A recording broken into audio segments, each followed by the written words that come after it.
You know how many follows 1420 WEMB Sports Radio is away from being the most followed sports talk radio station in the market?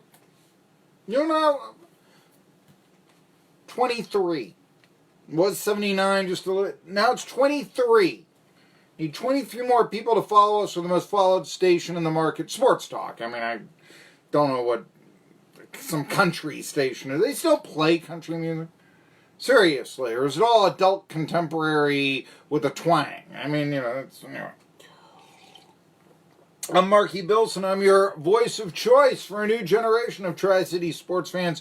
The name of the program is Tri-City Sports Now, and we own the Tri-Cities on 1420 WEMB Sports Radio. Monday's show, pretty much Monday's show. We got at 1 p.m. our friend Jerry Bonkowski of... What is Jerry Bonkowski of? NBCSports.com, Sirius Radio. Oh, yeah. He's the right rev of speed. At any rate, it's about NASCAR and all motorsports. So we're going to talk to him at 1 p.m. Then at 1:30, it's my friend SoCon John Hooper. Not that Jerry isn't. But SoCon John Hooper writes for Mid-Major Madness when he's writing about hoops. Writes about football on Medium. And he has ranked the top running backs, quarterbacks, and wide receivers in the Southern Conference coming out. Plus, there are some guess what? There are transfers, folks. Yeah, transfers. Imagine that. It's going on all over the place. I don't know where to begin. I do know where to begin. I wrote something of a monologue here. I don't know where to begin. Of course I know where to begin. After Friday's show, it came down. The SEC, have they joined the 21st century? Have they sold their soul? Well, they're going to sell beer and wine. They're going to sell booze at sporting events. This is not the end of the world. In fact, the SEC was the last of the major conferences to not sell glug, glug, glug, glug, glug at their ball games. And I do understand why colleges generally don't, do this. I mean, come on. Think about this here for a second. The participants, so many of them are under 21 at a college sporting event. Think about this now. And so there's something about, okay, we're going to sell beer here. Just not exactly right. But here's the thing. What do they call a Florida-Georgia football game? It's the cocktail party. What about Rocky Top, Tennessee's unofficial fight song? They get their corn from the jar. 2 revenuers went up looking for a moonshine still. And then murder is romanticized in the song, which was kind of interesting, but actually it's somewhat disturbing. Regardless, How about down at Ole Miss? The Grove. Hey, that's where they tailgate better than even at Milwaukee Brewers games. It's the first time I heard about tailgating was when Milwaukee won the pennant in '82. They haven't been back, but that was a big thing. We've got brats, we've got beer here, is tailgating in Milwaukee. I mean, it sounded like it was just heaven. And then you got Ole Miss, and they started saying about how they tailgated. I don't know, before Milwaukee, under Milwaukee, and all that. But the cry at Vaught Hemingway Stadium is, what is Vaught Hemingway? Hotty toddy. It's hard to explain why you don't sell beer or wine at Ole Miss football games when everyone is getting liquored up in the Grove and the fans are screaming hotty toddy. What's Kentucky without bourbon? Think about all these things. So who is kidding who here? It's the 21st century. Fans want to be able to enjoy beer or, dare I say, I don't know, a glass of wine, Somehow I don't think it's going to be this expensive Chardonnay, Yes, we're evaluating whether or not they should run or pass on 3rd and 2 here while I nurse this fine bouquet of, yeah, I'm not sure I see that unless at one venue in the SEC, which I'm going to talk about here in just a second. Now, I get it. I mean, there's always the chance of a fight breaking out that maybe wasn't there before. But the way they're going to do this, okay, alcohol must be dispensed into cups instead of just hands or something like that. Okay, so they won't sell you a bottle, which is pretty much standard, to tell you the truth. You don't want to throw a bottle out on the court. I get that. Okay. Servers will be trained to handle high-risk situations. This is important. I do remember actually being a baseball broadcaster in the minor leagues, and we sold beer there, and a vendor was actually arrested for selling to an underage person at our ball games. I mean, that was more news than we made for anything on the field.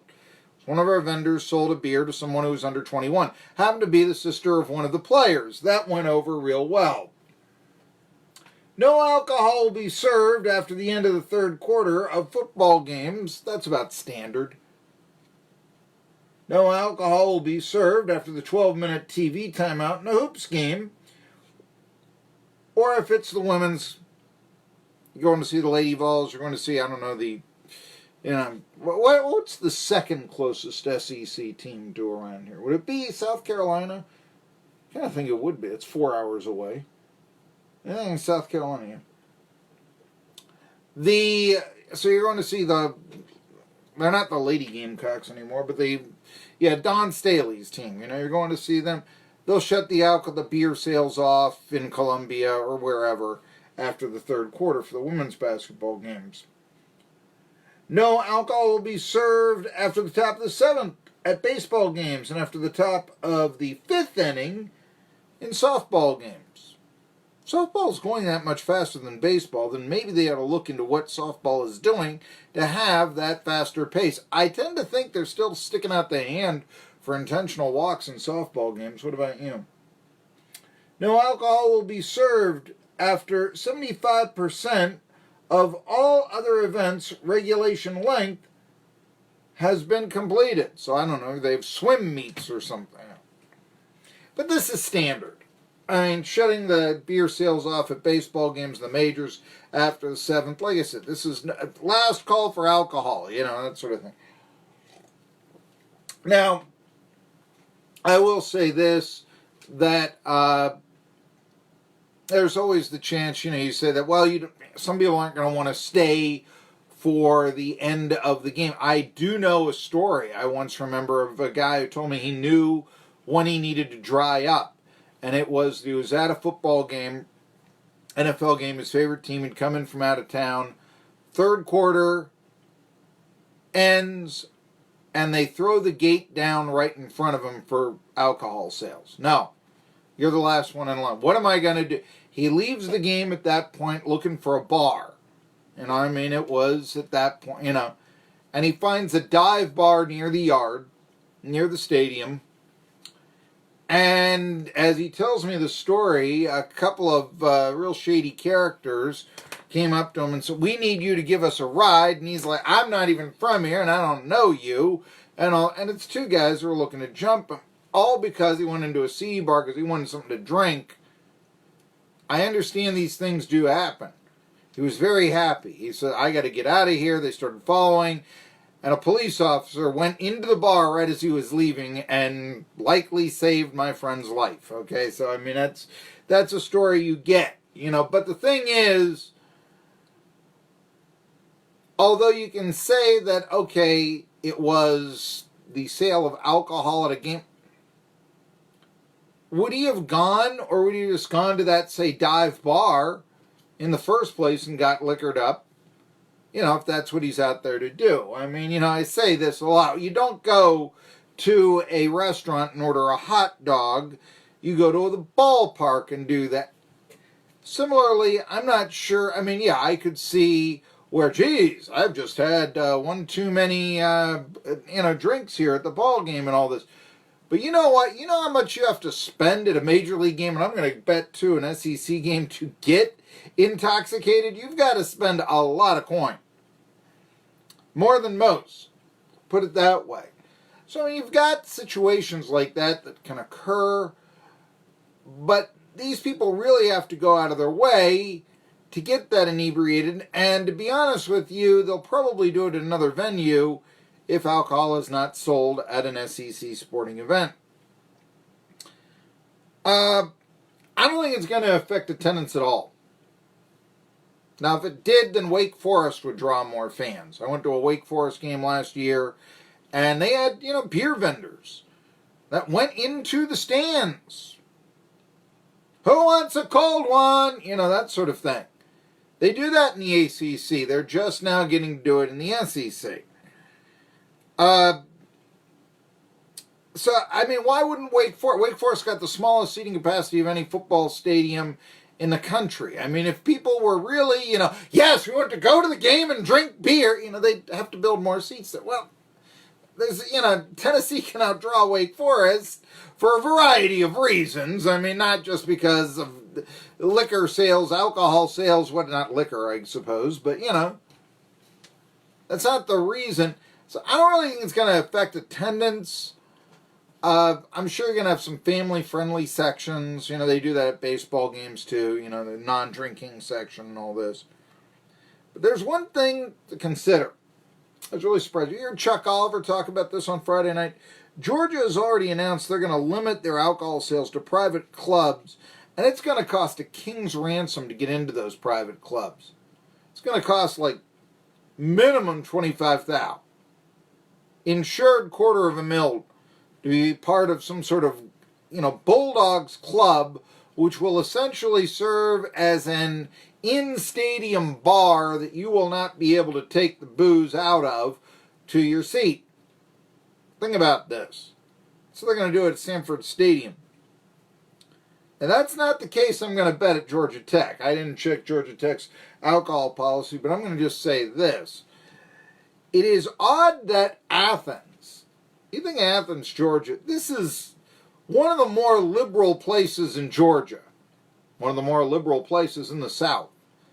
And they're still having this thing where it's got to be total country club to even have a beer at Sanford Stadium. Now, I'm surprised at that, to tell you the truth. I would have thought that Georgia would have been one of the yards, that, they would have had some sort of, deal going on. I don't know. Coca-Cola is very big in Georgia. Maybe they say, who's going to drink Coca-Cola if we sell beer at the Georgia Bulldogs football game? That's a bit much. But to only sell the booze to the elite at the Georgia games, I was surprised about that. If I'm Georgia Tech, for that matter, if I'm Georgia State, I'm all over this. That game with the Gators that the Bulldogs play isn't called the Brew Fest. I get it. It's called the cocktail party, okay? The elite, I get it.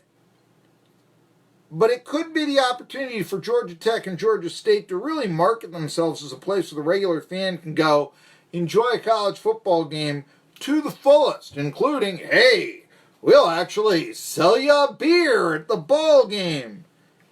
And it's kind of hard to believe that they haven't done this already. But now that it's out in the open, I can see it happening big time. Hey, we've got a new sponsor to talk about today. I am really excited about it. We've got a lot to tell you about. Of course, Jerry Bonkowski talking about the race at Pocono. And then that happens at 1. SoCon John Hooper at 1:30. It's Tri-Cities Sports Now.